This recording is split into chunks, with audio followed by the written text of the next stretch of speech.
What if the key to mental freedom isn't controlling your thoughts, but learning to let them go? In today's world, overthinking has become a silent epidemic, trapping people in endless cycles of worry, doubt, and self-criticism. The pressure to constantly analyze our actions, improve ourselves, and anticipate every possible outcome leads to stress, anxiety, and burnout. But what if we've been approaching this all wrong? Instead of wrestling with our thoughts, what if we could step back and simply observe them?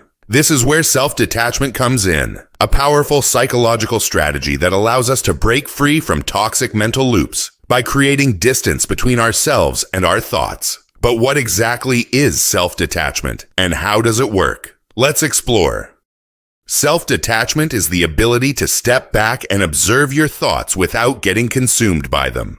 Unlike dissociation, which disconnects a person from reality, self-detachment creates a healthy distance, allowing you to acknowledge your thoughts without letting them define you. The core idea is simple, yet profound. You are not your thoughts. You're the observer of them.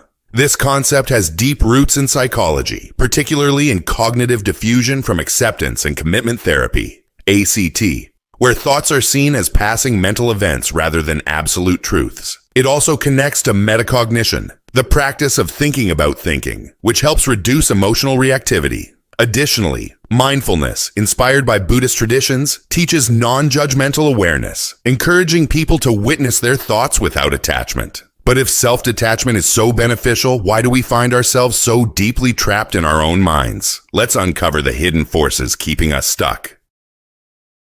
Our tendency to overthink isn't just a bad habit. It's wired into our brains. Evolution's misfire is one of the biggest reasons we get trapped in our own minds. The human brain developed a negativity bias, meaning we're naturally programmed to focus on threats and failures because in the past, this helped our ancestors survive. But in today's world, this survival mechanism backfires, making us obsess over minor mistakes and worst-case scenarios. On top of that, culture reinforces this trap. Hustle culture glorifies constant self-improvement, pushing people to analyze every decision and emotion as if they're a project to be optimized. And then there's the illusion of control, where we mistakenly believe that worrying gives us power.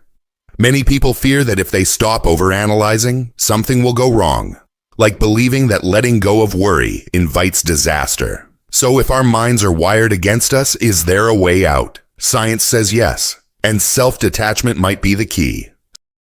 Science reveals that self-detachment isn't just a mental trick. It has a real impact on the brain. Overthinkers often experience hyperactivity in the default mode network, DMN, the brain system responsible for mind wandering and self-reflection. When the DMN is overactive, people get stuck in repetitive thoughts. But self-detachment helps quiet this network, reducing mental noise. The psychological benefits are profound. Studies show that detachment reduces anxiety, improves decision-making, and builds emotional resilience. Research in acceptance and commitment therapy, ACT, has found that cognitive diffusion techniques help people with depression separate from harmful thought patterns, leading to better mental health. One simple but powerful method is the fly-on-the-wall technique, where you imagine observing yourself from a distance, like a neutral outsider. This shift in perspective can significantly reduce emotional reactivity. But how can you practice self-detachment in daily life? Let's explore practical techniques that make it easier to step back from your thoughts.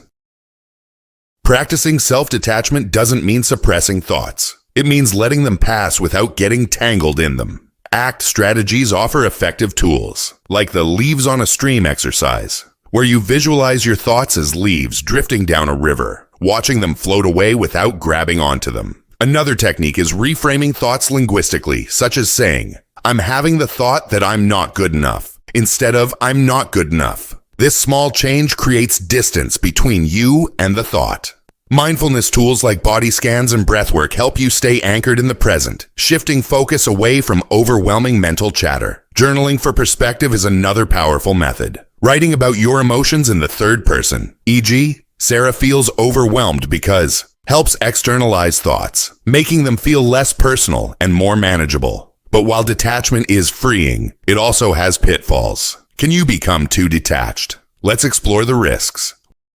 While self-detachment is a powerful tool, it comes with risks if misunderstood. One major pitfall is confusing detachment with avoidance. When taken too far, detachment can turn into emotional numbness or denial, where instead of observing thoughts, people disconnect from their emotions entirely. Another common misunderstanding is the belief that self-detachment is selfish. Some worry that stepping back from emotions means disengaging from relationships or responsibilities. However, true detachment isn't about indifference. It's about responding to situations with clarity instead of reacting impulsively. The key is balancing detachment with action. It's not about ignoring problems, but gaining enough distance to make better choices. Not no choices. Used correctly, self-detachment helps people break free from mental traps while staying emotionally present. But how does this actually play out in real life? Let's look at how self-detachment can transform relationships, work, and creativity.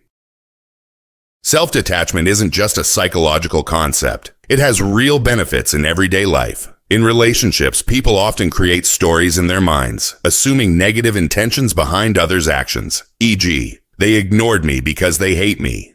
Detachment helps break this cycle by encouraging a neutral perspective, reducing unnecessary conflict and emotional distress. At work, detachment is a powerful tool against perfectionism. Instead of seeing mistakes as personal failures, detached thinking reframes them as data to learn from, making it easier to grow without the fear of judgment. For creativity, many artists and writers struggle with self-criticism, which can lead to creative blocks. By stepping back and viewing their work objectively, they can separate themselves from their ideas, allowing for experimentation and growth without fear of failure. With all these benefits, self-detachment can reshape how we interact with our thoughts and emotions. But how do we fully embrace this mindset? Let's conclude with the bigger picture.